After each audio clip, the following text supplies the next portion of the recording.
तो दोस्तों, उड़ने की आशा के आज के धमाकेदार एपिसोड की शुरुआत वहीं से होती है जहां सचिन पूरे परिवार को इकट्ठा करके अपनी सुपरहिट फिल्म के बारे में बता रहा होता है। वो कहता है कि आज जब इस फिल्म के पत्ते खुलेंगे तो सबके सामने सच्चाई की बिसात बिछ जाएगी। तभी रेणुका इस नौटंकी से चिढ़कर जाने लगती है, लेकिन सचिन उसको ये कहकर रोक लेता है कि वो इस शो की वीआईपी गेस्ट है। वो उसको चुनौती देता है कि अगर फिल्म में मजा ना आए तो वो उसको सजा दे सकती है। तभी इसी बीच रोशनी घबराकर सायली को वहां से ले जाने की कोशिश करती है, लेकिन सचिन उसका रास्ता रोक लेता है। वो रोशनी को तंज कसते हुए कहता है कि वो तो इस फिल्म की हीरोइन है, तो वो कहां जा रही है। इसके बाद सायली इधर बार बार सचिन से बात करने की कोशिश करती है, लेकिन सचिन उसको पॉपकॉर्न बनाने और सबको वीआईपी सीट पर बिठाने का काम सौंप देता है। तभी इतने में तेजस भी घर पहुंचता है, तो सचिन उसके कंधे पर हाथ रखकर कहता है कि वो इस फिल्म का हीरो है। वो उसे चेतावनी देता है कि ये फिल्म उसकी जिंदगी, जज्बात और पूरी दुनिया को पलट कर रख देगी। इसके बाद रेणुका और परेश के टोकने पर सचिन आखिरकार फिल्म शुरू करता है। वो ताली बजाकर घर की लाइटें बंद करता है। इसके बाद एक सफेद पर्दे की ओर इशारा करते हुए सचिन उसे गुनहगार का आईना बताने लगता है। इसके बाद वो कहानी सुनाना शुरू करता है कि यह कहानी एक ऐसे खुदगर्ज इंसान की है जिसने अपनों के प्यार, रिश्तों की इज्जत और परिवार की परवाह किए बिना केवल अपने स्वार्थ के लिए सारी हदें पार कर दी। सचिन कहता है कि इस इंसान ने जो किया वो सही था या गलत, इसका फैसला अब परिवार को करना है। इसके बाद सचिन दोबारा से ताली बजाकर प्रोजेक्टर पर फिल्म शुरू करता है। इधर पर्दे पर पहले दूल्हा दुल्हन की परछाई दिखाई देती है। जैसे ही परछाई में वरमाला पहनाने का दृश्य आता है, तुरंत फ्लैशबैक में कल्याणी और सतीश की शादी के असली पल दिखाए जाते हैं। सतीश कल्याणी को माला पहनाता है और फिर कल्याणी सतीश को माला पहनाती है। ये देखकर इधर रोशनी के पैरों तले जमीन खिसक जाती है और वो पूरी तरह डर जाती है। इसके बाद सचिन प्रोजेक्टर की स्क्रीन की ओर इशारा करते हुए बहुत ही मार्मिक और तीखे लहजे में कहानी सुनाता है। वो कहता है कि यह केवल कहानी नहीं बल्कि एक दबा दी गई चीख है। वो एक ऐसी दुल्हन की बात करता है जिसकी मुस्कान केवल एक पर्दा थी और जिसकी खामोशी एक गहरी साजिश। तभी प्रोजेक्टर पर परछाई दिखाई देती है जहां वो दुल्हन अपने पति को कुछ पीने के लिए देती है और उसे पीते ही दूल्हा वहीं दम तोड़ देता है। इधर सचिन कहता है कि इसके बाद वो दुल्हन रात के अंधेरे में गायब हो गई। फिर सचिन कहानी को आगे बढ़ाते हुए कहता है कि इस औरत ने एक बच्चे को जन्म दिया, लेकिन उसके ऊंचे ख्वाबों के आगे खून के रिश्ते भी फीके पड़ गए। वो अपने ही बच्चे को किसी और के हवाले कर उसको लावारिस छोड़कर अपनी नई जिंदगी की तलाश में निकल गई। इधर पर्दे पर भी औरत को अपना बच्चा किसी को सौंपते हुए दिखाया जाता है। तभी इस हिस्से को सुनाते हुए सचिन की आंखों में अपनी तकलीफ झलकती है। उसे याद आता है कि कैसे उसकी अपनी आई ने भी उसे बचपन में उसकी आजी के पास छोड़ दिया था। वहीं सायली ये देखकर समझ जाती है कि सचिन अब पूरी सच्चाई जान चुका है। इसके बाद इधर सचिन बताता है कि उस औरत ने अपनी पहचान बदली, चेहरा बदला और प्यार के झांसे में एक नए इंसान को फंसाया। फिर वही कस्में और वही रस्में दोहराई गई। इधर प्रोजेक्टर पर दूसरी शादी का दृश्य आता है। इसे देखकर रोशनी को तेजस के साथ अपनी पहली मुलाकात और अपनी शादी के पल याद आने लगते हैं। सचिन कहता है कि उस औरत ने अपनी नई दुनिया ऐसे बसाई जैसे पिछला कुछ हुआ ही ना हो, लेकिन जिसे दफन समझा गया था वो आज लौट आया है, किसी प्यार के लिए नहीं बल्कि हिसाब करने के लिए। तभी इतने में पर्दे के पीछे से एक आदमी दूल्हे के लिबास में बाहर आता है, जिसके चेहरे पर सतीश का मुखौटा लगा होता है। उसको देखकर दोबारा रोशनी घबराने लगती है और वो बुरी तरह से डर जाती है। इधर रेणुका और तेजस चिढ़कर पूछते हैं कि ये सब क्या बकवास है और ये मुखौटा किसका है। तभी पीछे से आवाज आती है कि यह मुखौटा मेरे भाई का है जो अब इस दुनिया में नहीं रहा। अगले ही पल सर्वेश और उसकी पत्नी संगीता सबके सामने आते हैं। तेजस उनको पहचान लेता है कि ये वही लोग हैं जो शिखा की शादी में आए थे। तभी सचिन सबके पास जाकर परिचय देता है कि ये सर्वेश भाऊ और संगीता भाभी है जो उस मरे हुए दूल्हे के भाई और भाभी हैं। सचिन गरजते हुए कहता है कि ये लोग उस सच को बाहर निकालने आए हैं जिसको दबा दिया गया था और अपने भाई के लिए इंसाफ मांगने आए हैं।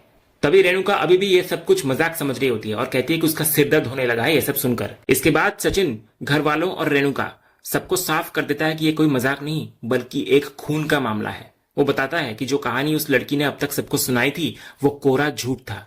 उसके पति की मौत कोई मामूली एक्सीडेंट नहीं बल्कि एक सोची समझी साजिश थी। इधर पर्दे पर भी वही खौफनाक दृश्य चलता है जहां वो औरत अपने पति को खत्म कर रही होती है।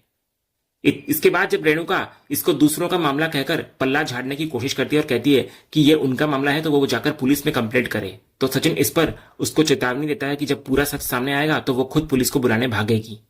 इधर परेश के पूछने पर सचिन सबसे बड़ा धमाका करता है। वो कहता है कि सतीश का खूनी कहीं बाहर नहीं बल्कि इसी घर की छत के नीचे है। सचिन रोशनी के करीब जाकर उसकी असलियत सबके सामने रख देता है। वो बताता है कि ये औरत ना तो अमीर है और ना ही इसका कोई बड़ा खानदान है। ये एक बहरूपिया चाचा को लेकर आई और सबको ठगा। फिर अंत में वो उंगली उठाकर सीधे रोशनी को कल्याणी और सतीश की खूनी करार देता है। तो रोशनी खुद को बचाने के लिए सचिन को पागल कहती है और अपनी पहचान रोशनी ही बताती है। तभी इतने में सचिन 4 नकाबपोश आदमियों को अंदर बुलाता है जिन्होंने सतीश का मुखौटा पहना होता है। वे चारों रोशनी के इर्द गिर्द घूमते हुए उसको मानसिक रूप से प्रताड़ित करने लगते हैं और उससे उसकी जान लेने की वजह पूछते हैं। वे हवा में कई तस्वीरें उछालते हैं जिनमें से एक तस्वीर रेणुका के हाथ लग जाती है। उस तस्वीर में रोशनी सतीश के साथ शादी के जोड़े में खड़ी होती है। देखते ही देखते तेजस, परेश, साइली और रिया के पास भी वो सबूत पहुंच जाते हैं। तो सचिन रोशनी पर सवालों की बौछार कर देता है। वो उसको धिक्कारता है कि उसने अपने ही बच्चे के बाप को मार दिया और उस मासूम को बेसहारा छोड़ दिया। वो उसे एक घिनौनी और गई गुजरी औरत कहता है जिसने तेजस से शादी करके पूरे परिवार को बेवकूफ बनाया। इसके बाद सचिन और वे नकाबपोश आदमी बार बार उसे खूनी और कल्याणी कहकर पुकारते हैं जिससे रोशनी का मानसिक संतुलन बिगड़ने लगता है। इसके बाद जब वो नकाबपोश उसको घेर कर कहने लगते हैं कि तुमने हमें क्यों मारा, तो रोशनी के दिमाग में सतीश के साथ बिताए हुए कड़वे पल और उसकी प्रताड़ना याद आने लगती है। तो झूठे इल्जाम और अतीत के बोझ के नीचे दबकर रोशनी अपना आपा खो देती है। वो चीखते हुए सबके सामने ये स्वीकार कर लेती है कि हाँ, मैं कल्याणी हूं। जैसे ये शब्द उसके मुंह से निकलते हैं, घर की लाइट्स ऑन हो जाती है। पूरा परिवार स्तब्ध रह जाता है और रोशनी का असली चेहरा सबके सामने बेनकाब हो जाता है।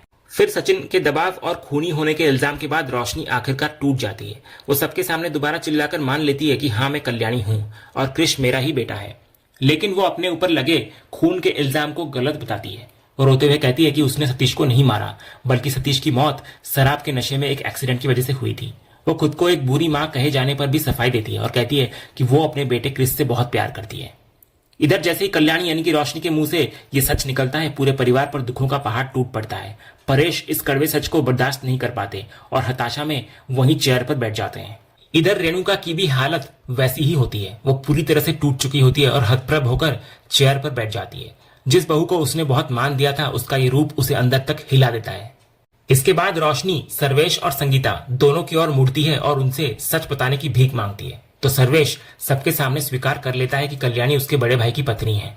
वो बताता है कि सतीश की मौत के बाद उन्होंने कल्याणी को गर्भवती होने के बावजूद घर से निकाल दिया था। संगीता भी रोते हुए कहती है कि उस पाप की सजा उन्हें आज तक मिल रही है क्योंकि उनकी गोद सूनी है। फिर वे दोनों हाथ जोड़कर कल्याणी से अपनी पुरानी गलतियों के लिए माफी मांगते हैं। वहीं इधर तेजस को हम देखते हैं जो कि पूरी तरह से शॉक्ड हो चुका होता है। उसकी आंखों से लगातार आंसू बह रहे होते हैं और वो बेजान होकर जमीन पर बैठ गया होता है। इधर रोशनी उसके पास रेंगते हुए आती है और उसको समझाने की कोशिश करती है। वो कहती है कि वो अपनी पुरानी जिंदगी से परेशान होकर एक नई शुरुआत चाहती थी। वो दावा करती है कि भले ही उसने अपनी पहचान छुपाई, लेकिन तेजस के लिए उसका प्यार सच्चा था। वो बार बार कहती है कि उसने किसी का खून नहीं किया है। तभी इधर सचिन बीच में आता है और एक और चौंकाने वाली बात कहता है। वो स्वीकार करता है कि रोशनी ने अपने पति का खून नहीं किया था और वो इस बात पर 100% सच बोल रही है। सतीश की मौत नशे में गाड़ी चलाने के कारण ही हुई थी। सचिन कहता है कि उसने खून वाली झूठी कहानी सिर्फ इसलिए गढ़ी ताकि रोशनी डर जाए और खुद अपने मुंह से अपनी असली पहचान उगल दे। वो जानता था कि अगर वो सीधे सवाल करता तो रोशनी फिर से कोई नया झूठ बोलकर निकल जाती। इसके बाद सचिन कहता है कि भले ही वो खूनी नहीं है, लेकिन उसने पूरे परिवार को और खासकर तेजस को बहुत बड़ा धोखा दिया है। वो चिल्लाकर कहता है कि रोशनी ने सबको चूना लगाया है। तभी इस पूरी बातचीत के दौरान तेजस एक मूर्ति की तरह शांत बैठा रहता है, जैसे उसकी सोचने समझने की शक्ति खत्म हो गई हो। वो इतना आहत होता है कि उसके मुंह से एक शब्द भी नहीं निकलता। वहीं इधर सचिन की नफरत भरी नजरें रोशनी पर टिकी होती है और इसी सीन के साथ आज का यह एपिसोड यहीं पर खत्म होता है। तो अब सवाल यह है कि क्या तेजस इस धोखे के बाद रोशनी को अपना पाएगा और क्या परिवार क्रिश को स्वीकार करेगा? ये देखना बेहद दिलचस्प होगा। तो दोस्तों, आपको आज का ये एपिसोड और इसका अपडेट कैसा लगा, अपनी राय हमें कमेंट करके जरूर बताएं। अगर आपको ये वीडियो पसंद आया हो तो वीडियो को लाइक और शेयर जरूर करें और उड़ने की आशा के आने वाले रोमांचक ट्विस्ट एंड टर्न्स जानने के लिए हमारे इस चैनल को सब्सक्राइब करना ना भूलें। मिलते हैं अगले वीडियो में, तब तक के लिए धन्यवाद।